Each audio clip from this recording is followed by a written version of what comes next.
refresh us on where you were playing this summer.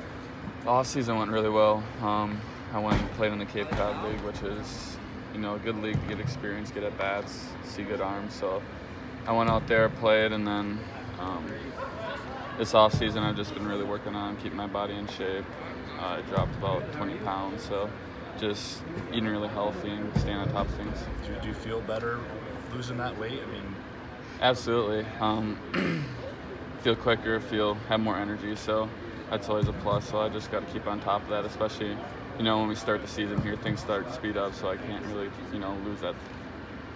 Was that kind of like the game plan going in? I mean, you wanted to lose that much weight? I mean, I just looked back to kind of my sophomore year when my numbers were up a little bit in the power category, and I was around the 220, 225 range. So, I mean, for weight, for me, it's more just eating healthy and whatever, body weight you're supposed to be. If you eat healthy, you'll be whatever weight you're supposed to be. So what weight are you now? I'm like 225. Yeah. So you were up at 240? I was up to 250 at one time last year. Yep. So you feel like you have more power at a lighter weight? I wouldn't say more power. I would say more energy. Just my body won't break down as easily during the season. That was the big thing. Play more outfield this year. Is that the plan? Yeah, that's the plan. Obviously, if the team needs me, at a different position, I'll play there. But right now, the plan is just play outfield.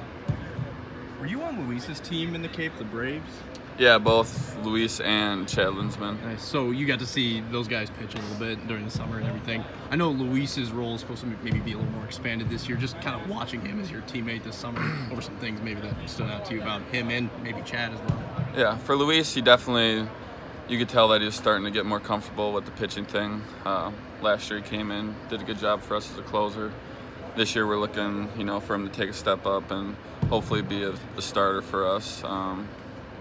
You could definitely tell that he was maturing as a pitcher, just more composed. When he walked a guy, he would, go right back to the next guy and get ahead of him. But just like everyone else, it's going to be a work in progress for him, and I expect great things from him this year. As far as off-season conversations, how do you look at that Big Ten title as a clubhouse? It's something that we're very proud of. Obviously, we put a lot of work in, to get there. But as far as that, we don't really, look back in the past and kind of give ourselves a pat on the back because we won the Big Ten title. Everyone's going to be shooting for us. So our goal, we really don't like to look, into the future and what's going to happen. So we're just trying to get better each and every day. What's the change with that mindset of everybody shooting for you? How do you adjust to that?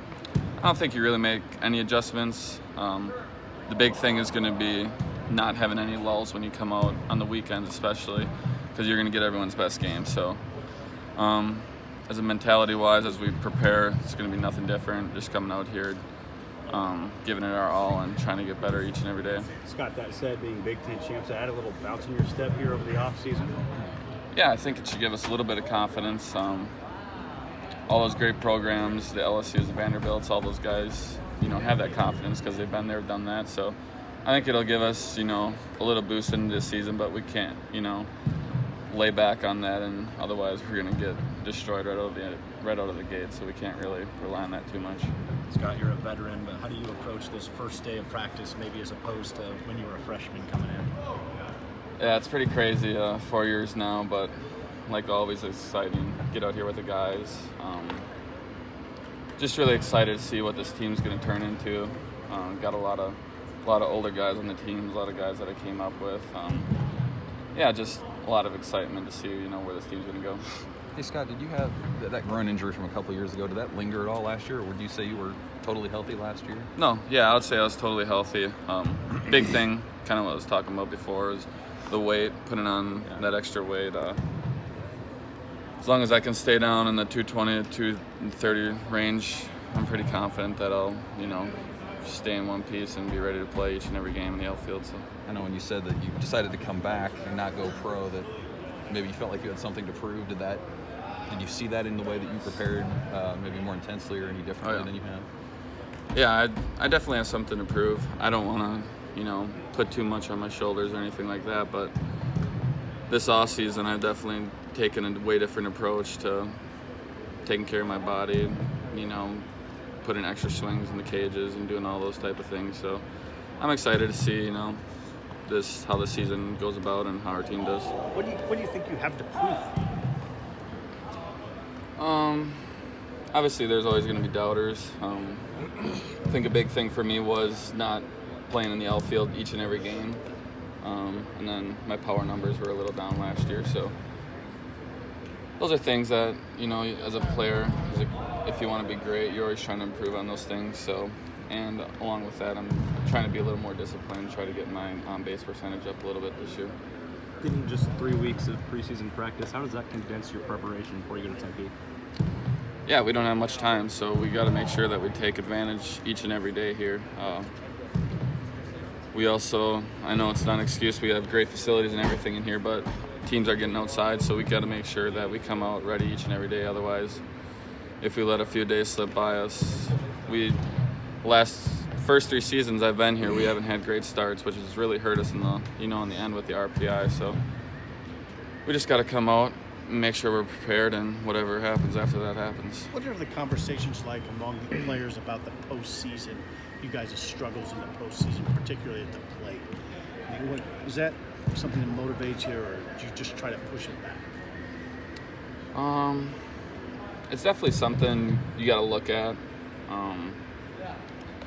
But in the same breath, you don't want to, you know, look back on things and, I don't know, be negative, I guess. But it's something that, you know, we definitely have to improve on. If we want to go to that next step, we have to hit better in the postseason. We have to pitch better. We have to make those improvements. So it's not going to happen just like that. It's going to happen from, you know, just today, starting today to happen from, you know, guys working in the off season during winter break instead of sitting on the couch during the whole winter break, going out and getting ready. So I'm confident that our team did that. So I guess that's all I can really ask for, and all the coaches can really ask for. Thank you. Scott, you guys have a couple open spots too on the right side of the infield and whatnot. Are there some other young guys, new guys that are impressing you, or that did in the off season might make some contributions? There's a lot of guys that have been putting in a lot of effort. It's always good to have a lot of competition. You got Alex Henwood, Jackson, freshman, doing a good job. There's countless guys that, you know, are going to push each other each and every day. So I'm not too worried about that. You know, someone's going to step up and fill those positions. Okay. Thanks. Thanks a ton. Thanks. Thanks.